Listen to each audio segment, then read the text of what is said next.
Nothing quite says YouTube in 2022 like an elongated intro for a timely, newsworthy video that is easily disposable. Because I know damn sure you don't want evergreen content. So let's look at what happened to CNN Plus. May they rest in peace. Made it 21 days. Now, I think that the media is on the wrong side of the argument here behind the failure of CNN Plus. We don't want woke journalism. They weren't critical of Biden, but they did everything they could to make sure Trump couldn't get in the White House again. MAGA. Okay, so maybe some of it could be refusal to cover actual stories.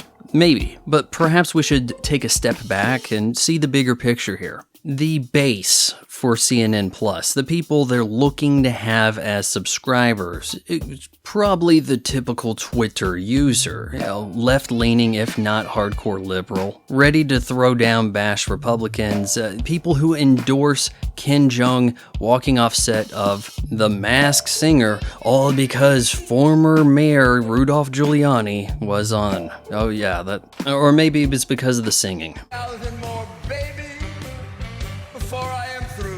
At any rate, the Twitter user is not going to pay extra for a service they're getting on Twitter. Breaking news. We see the stories come up, and then we click on the link, and then it says subscribe to New York Times, and you're like, no thank you.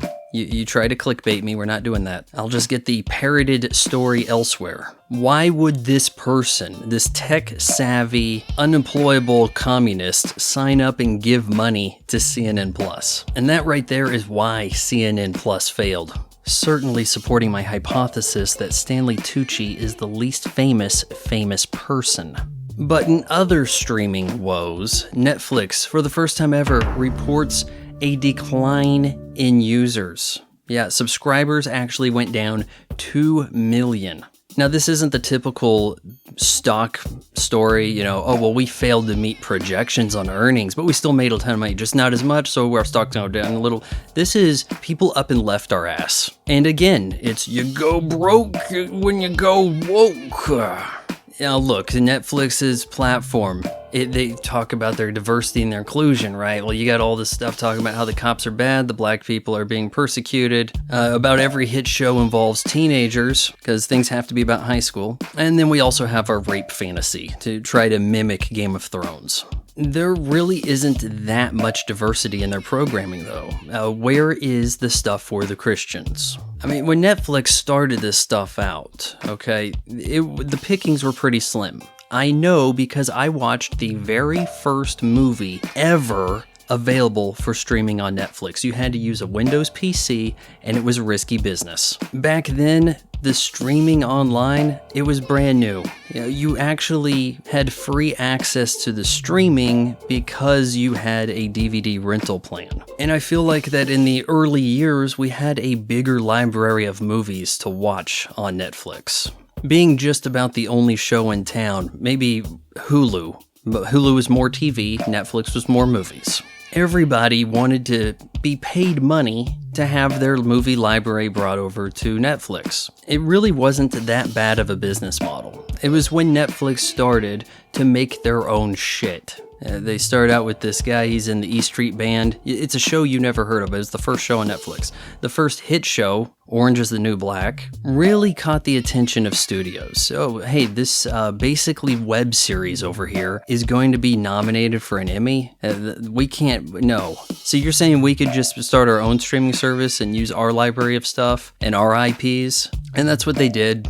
And before long, there was no IPs people cared about that were on Netflix. Even elaborate deals they brokered with Disney to try to have some Marvel Cinematic Universe TV series, they've left. See, it's not about going woke to get broke here. It is not having control over the IPs people care about. The movie selection is dismal. If anything you see there is a hit, it will be there for a month and disappear quick, so you better watch it right away. And Netflix continues to double down, trying to fill the void by making their own stuff. There is so much content being made on Netflix, and most of it complete trash. But there's no incentive for it to be good. The movies don't go to the theater to make money. Instead, we pay a huge star or two or three $50 million to do a completely generic action thief thriller, comedy that doesn't excel at any one of those genres? See, it used to be movies had to be good to make money. There really was a case. And then it became, well, we can just pre-order the tickets right now if you want to go see the movie. Selling more based on, well, you're already 20 movies deep, you have to go see Endgame, than the quality of the actual film being sold. But where does Netflix succeed at original content? Probably stand-up comedy specials. I don't think there's a bigger name in the game for stand-up comedians right now. People will say, oh, hey, I saw your Netflix special. Yeah, but it was on Prime Video. Oh, I'm sorry. They actually call it a Netflix special. It's like around 1990, I didn't play video games. I played Nintendo. See, Netflix brought a lot of this on themselves, making their own content, trying to get awards. Showed all their suppliers that they may as well be doing their own thing too. And that's Netflix today, charging extra for 4K when no one else does, while also being one of the most expensive streaming services, with a library of original content ran on dog water, because it's hard to make quality but easier to score points with media with your inclusiveness. The downward spiral of Netflix is a combination of things, not just go broke when you get woke there. And it sure as shit isn't about password sharing. Oh, you want to clamp down on the password sharing? You think that is what's causing this? Not the fact that you have hardly any movies outside Bollywood on your service with flicks in the title? I mean, come on, I'm watching Tubi right now. Tubi is free, though admittedly there are some inopportune ad breaks at times, like Bruce Lee movie. If the ad break warning pops up, that means the fight is about to be finished. It has 10 times as many movies as Netflix. Yeah, there's a lot of garbage there, but there are some gems and there are some cult hits too. You know, whereas Netflix right now might have as many as 5 movies from the 70s. If you appreciate a YouTube channel that doesn't just pad out content to get to the 8-minute mark so that it can hammer you with ad breaks, then you should subscribe to my son's channel. You just got done watching it.